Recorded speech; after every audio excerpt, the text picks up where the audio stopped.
હાલો મિત્રો, કેમ છો? હું છું અકુબા કાઠી, સુરત, ગુજરાતથી. અને આજે વાત કરવા એ જઈ રહ્યો છું કે મેં પહેલાં બી કીધું હતું કે મારી યુટ્યુબ ચેનલ અકુબા દરબાર એની માલપા અંધશ્રદ્ધા નાબૂદ કરવા માટે ભુવા ભરાડી, તાંત્રિકો, જ્યોતિષકારો, અને હું ખાલી બોલતો નથી, જે બોલું ને એ કરી બતાવું છું. અને બીજું કોઈ જાત વિરોધ કરે, કદાચ મારો હગો ભાઈ હોય તો જાત વિરોધ કરે તો એને પણ હું બોલીશ. હું કે જાત ભાતના ભાગલા પાડવાનું કોઈ કામ નથી, સૌ એકતા રાખો. આમ ધીરેન્દ્ર શાસ્ત્રી બાગેશ્વર ધામ એ બધાને એકતા કરવા માંગે છે કે દલિતો પણ સાથે, વાલ્મીકી પણ સાથે. હવે એ કર્યો કે અમે ભારતીય છીએ. અને આ અમિત શાહે સભાની માલપા બોલ્યા કે આંબેડકર આંબેડકર આંબેડકર આંબેડકરનું નામ લેવા કરતાં ભલે તમે 100 વખત નામ લ્યો, પણ આંબેડકરનું નામ લેવા કરતાં તમે ભગવાનનું નામ લ્યો તો તમને 7 જન્મ લગી સ્વર્ગ મળે. તો અમિત શાહ, તમે આ જાત ભાતના ભાગલા પાડી રહ્યા છો અને તમારો ફેસલો એક જ વસ્તુનો હોય છે, એક જ ફેરુમાં તમે ફેસલો કરી ગયો છો. જ્યારે લોકડાઉન કર્યું ત્યારે તમે એક જ ઘડીની માલપા લોકોને ક્યાંય પૂગવા નહોતા દીધા. લોકો ભૂલી જાય પણ અમે ન ભૂલી. લોકો ભૂલી જાય પણ લોકોને આજે યાદ દેવડાવું છું કે હરેક વસ્તુમાં તમે એક જ ફેસલો કર્યો છે. રાતના 12 વાગ્યે તમે નોટબંધી કરી દીધી તો એમાં કાળી બજાર જેની પાસે હતી, બધી બ્લેક મની હતી, એ લોકોને તો કોઈ વાંધો નથી આવ્યો, પણ આમાં મરાણા ગરીબોને હાય લીધી છે તમે. અને બીજું કે જ્યારે હાર્દિક પટેલે આંદોલન અનામત માટે કર્યું ત્યારે અનેક બેનું દીકરીઓને દંડા ખાવા પડ્યા છે, તો એની પણ તમે હાય લીધી. બીજું કે જ્યારે ડ્રાઈવરો, ગાડીઓ જે ચલાવવાવાળા ડ્રાઈવરો છે એની ઉપર અમિત શાહે ખોટો આરોપ લગાવ્યો હતો કે જે કોઈ ડ્રાઈવર એક્સિડન્ટ કરે એને 10 વર્ષની સજા. તો એ ડ્રાઈવરોના ઘરની અંદરમાં એક જ ડ્રાઈવર હોય, 2 દીકરીઓ હોય, 2 દીકરા હોય, અને એની ઘરવાળી એકલી હોય, તો તમે એને 10 વર્ષની સજા આપો તો તમે એના ઘરમાં ખવડાવવા નાખી જાઓ તમે. એટલે હર વસ્તુનો તમે એક જ ફેસલો કરો છો. લોકડાઉનની અંદરમાં તમે કોરોનાની મહામારીમાં ખાલી બોલ્યું હતું કે મેરે ભાઈઓ બહેનો, મોદીજી બોલ્યા હતા, મેરે ભાઈઓ બહેનો, આ કોરોનાની મહામારીમાં અનેક લોક મરાય છે એટલે હું લોકડાઉન કરું છું. પણ ત્યારે ભૂખ્યા મરતા લોકો એના પરિવાર લગી નહોતા પહોંચ્યા, એમનામ જ મરી ગયા છે લોકો. કોઈને કાંઈ કોરોનાની મહામારીમાં કોઈ મરાણું નથી અને લોકોને ભરમ ફેલાવી દીધો છે. અને આજે અમિત શાહ માફી ન માંગે તો ખાલી દલિતો નહીં, હર કોઈ વસ્તુને આજે બાબા સાહેબ આંબેડકર, હું કોઈના વખાણ નથી કરતો, પણ જે સંવિધાનથી ચાલે છે, જે બંધારણ લખ્યું છે બાબા સાહેબે, હું એક કાઠી ક્ષત્રિયનો રાજપૂતનો દીકરો છું, કે જે કોઈ વિરોધ કરશે, જાતિ વિરોધ કદાચ મારો હગો ભાઈ કરે તો બી હું બોલીશ.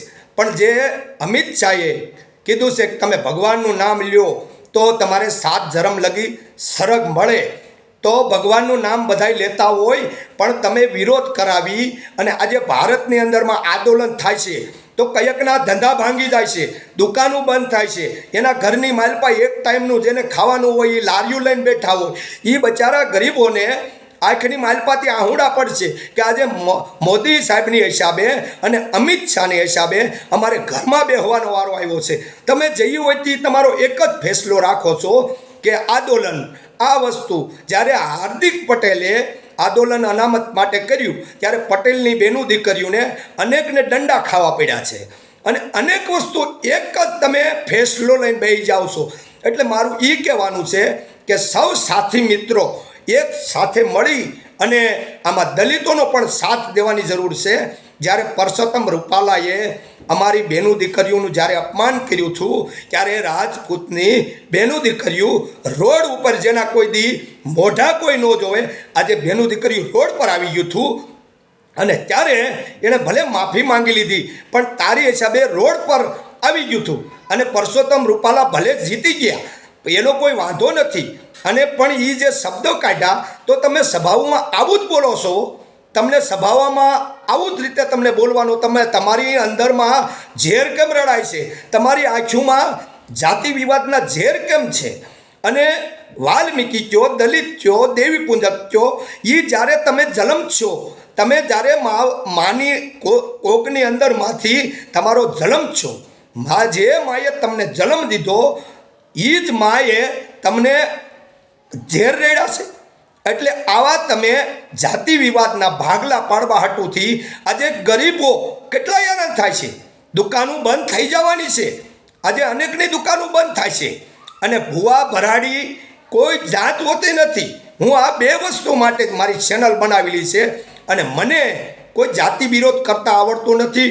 હું સંવિધાનથી ચાલેશ, કાયદાથી ચાલેશ. આમાં કોઈ તલવાર કે હથિયાર લેવાની જરૂર નથી. આપણે સૌ એકતા બતાવો. ભારતની માલપા હંમેશા બંધારણ ચાલશે, સંવિધાન ચાલશે. કોઈને પણ લાગુ પડે, ચાહે રાષ્ટ્રપતિ હોય, ચાહે વડાપ્રધાન હોય, ચાહે મુખ્યમંત્રી હોય કે ગૃહમંત્રીનો મતલબ, ગૃહમંત્રી કોને કહેવાય કે સારી શિક્ષા દે.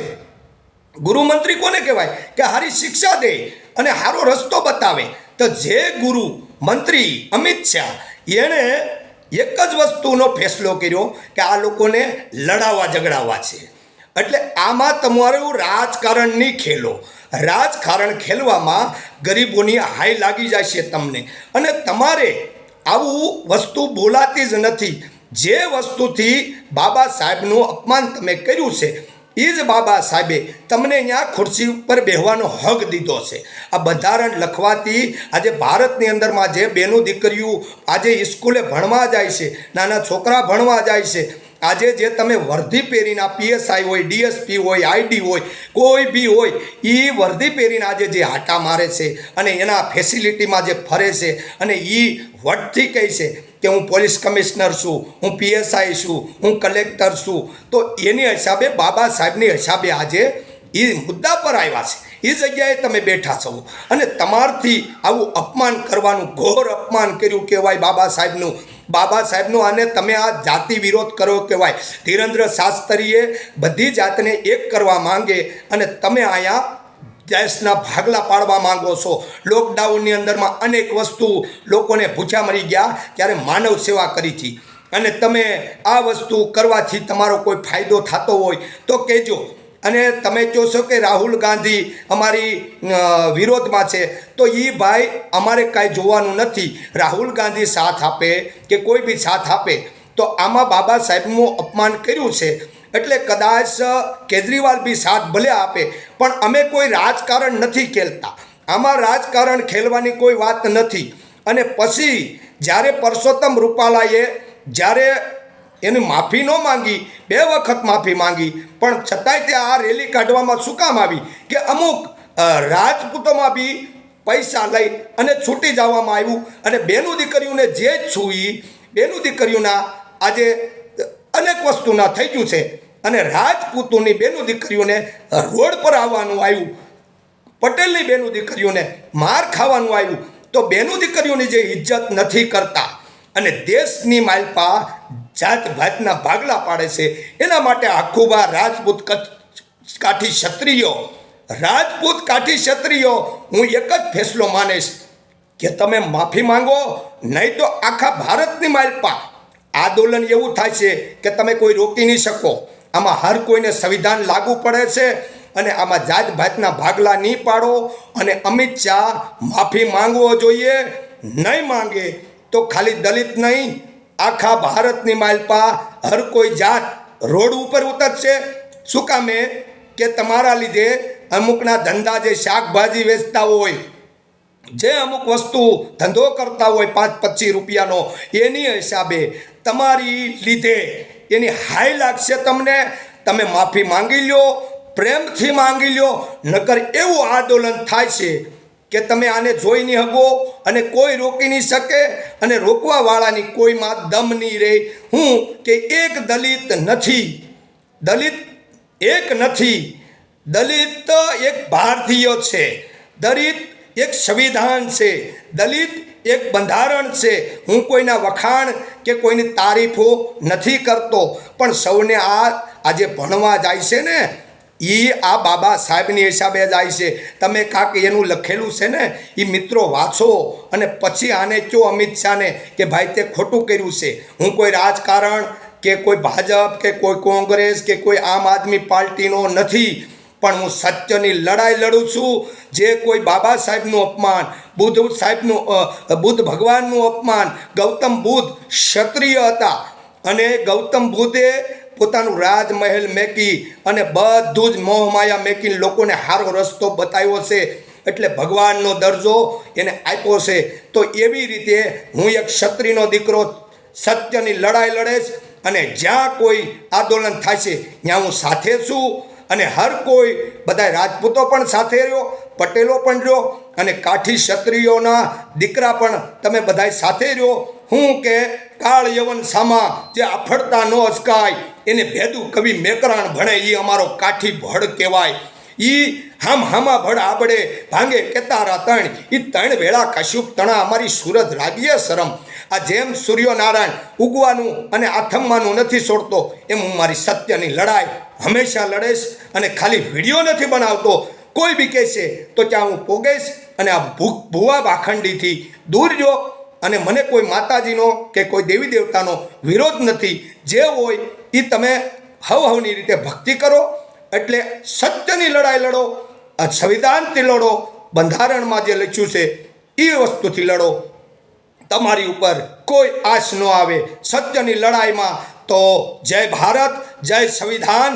અને આ વસ્તુની લડાઈમાં સૌ એકતા થાવ અને અમિત શાહને માફી મંગાવો. સત્યનો સાથ.